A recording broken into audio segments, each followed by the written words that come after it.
আর আর মাদেশ জয় মা কালী।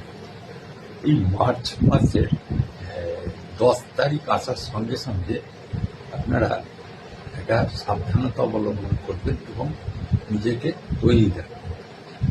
সেটা হচ্ছে যে প্রথম কথা, আপনারা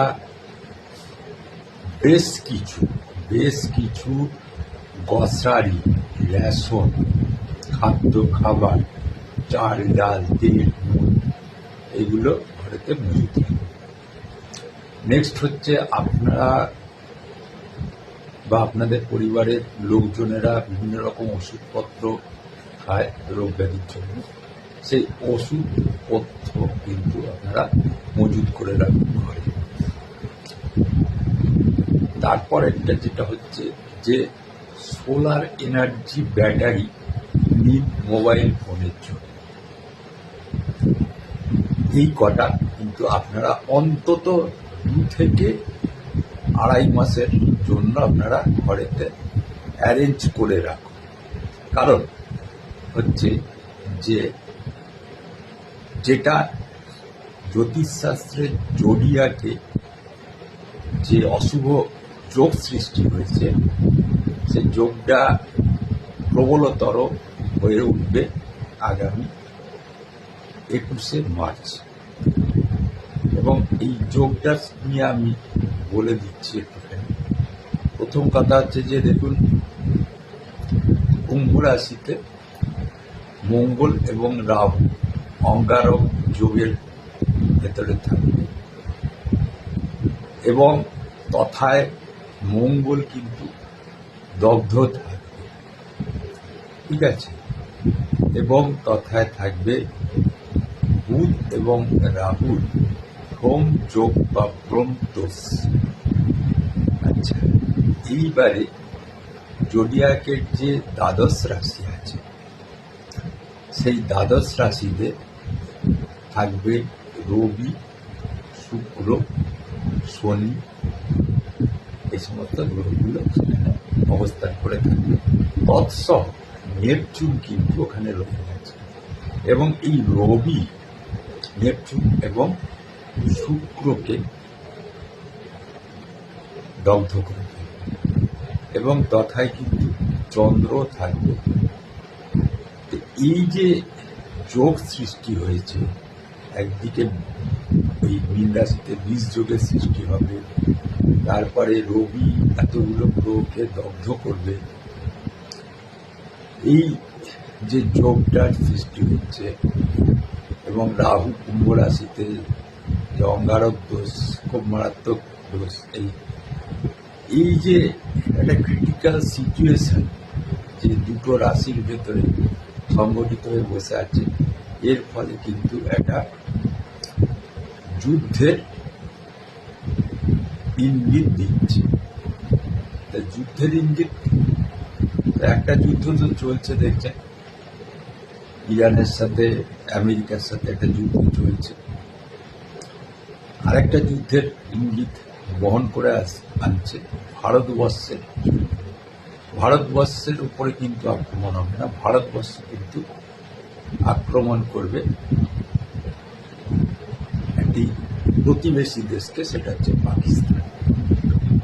ঠিক 21 তারিখ রাত, মানে 21 তারিখ পেরিয়ে 22 তারিখ ধরে নেওয়া যায়, রাত 12টা থেকে 12:30টার ভেতরে কিন্তু পাকিস্তান কে অ্যাটাক করবে ইন্ডিয়া। এমনিতেই পাকিস্তানের সাথে অন্য একটি প্রদেশের যুদ্ধ চলছে এবং এই যুদ্ধ চলাকালীন অবস্থায় কিন্তু ইন্ডিয়া কিন্তু মানে ডবল ধামাকা। একদিক দিয়ে আরেকটি মুসলিম কান্ট্রির সাথে পাকিস্তানের সাথে যুদ্ধ চলছে, আবার আরেকটি হিন্দু কান্ট্রির সাথে কিন্তু যুদ্ধ হতে যাবে। যার ফলে এটা কি হবে দেখুন, এই যুদ্ধের ফলাফল কিন্তু খুব ভয়ানক পরিস্থিতি নেবে। যার ফলে আমি ওই জিনিসগুলো আপনাদের ঘরে অ্যারেঞ্জ করে রাখতে বলব। সঙ্গে সঙ্গে পাকিস্তানের যে জমি ভারতবর্ষ বেশ কিছুটা অধিগ্রহণ করে ফেলবে এবং এটা অধিকৃত আছে ভারতবর্ষের জমি, সেটাকেও কিন্তু ভারতবর্ষ নিয়ে যাবে।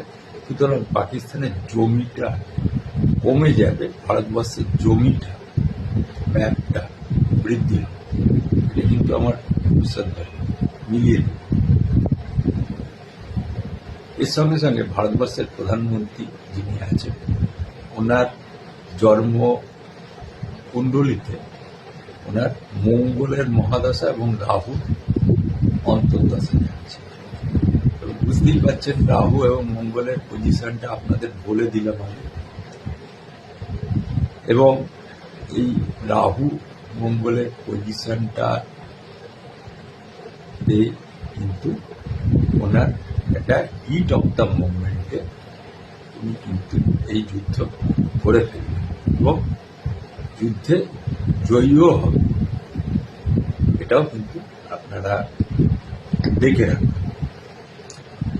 এর সঙ্গে সঙ্গে কি হচ্ছে, ভারতবর্ষের কিন্তু মঙ্গলের দশা যাচ্ছে, মঙ্গলের মহাদশা পড়ে গেছে। তাহলে যখন ভারতবর্ষের প্রধানমন্ত্রী রাহু এবং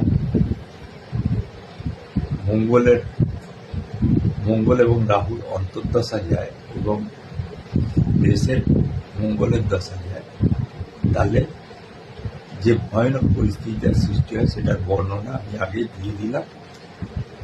এইবারে ব্যাপারটা হচ্ছে, আপনি গ্রসারি জোগাড় করে রাখবেন, ঘরেতে মজুত করে রাখবেন না রাখবেন না, ওষুধপত্র মজুত করে রাখবেন না রাখবেন না, বা যে সোলার এনার্জি ব্যাটারি মোবাইলের জন্য। কেন বলছি বুঝতে পারছেন? যুদ্ধ হলে পরে হানা হবে, হানা হলে পরে লাইট ফাইট সব একদম পুরো ইলেকট্রিক বন্ধই করে দেবে। সেই জায়গাটায় দাঁড়িয়ে আপনাদের আবার আমি সাবধান দিয়ে যাচ্ছি।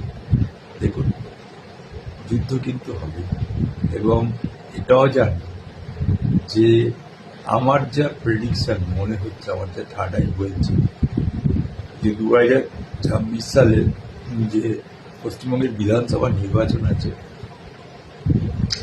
নির্বাচন আমার মনে হচ্ছে না হবে, আর হলে পরেও প্রচন্ড দাঙ্গার ভিতর দিয়ে সংগঠিত হবে। যাই হোক, আমি নির্বাচন নিয়ে কিছু বলছি না, আমি যুদ্ধ নিয়ে বলছি। যুদ্ধটা কিন্তু অবধারিত এবং থার্ড ওয়ার্ল্ড ওয়ারের যে টেলার, সেটা কিন্তু আপনারা একটা দেখছেন। এই টেলারটা কিন্তু আমি বলছি মে জুন মাসে একদম পুরো পাক্কি সিনেমা আপনারা দেখতে পাবেন। যাই হোক, সাবধান বাণী আমি দিয়ে থাকি, সাবধান হবেন কি না হবেন সেটা আপনার ব্যক্তিগত ব্যাপার।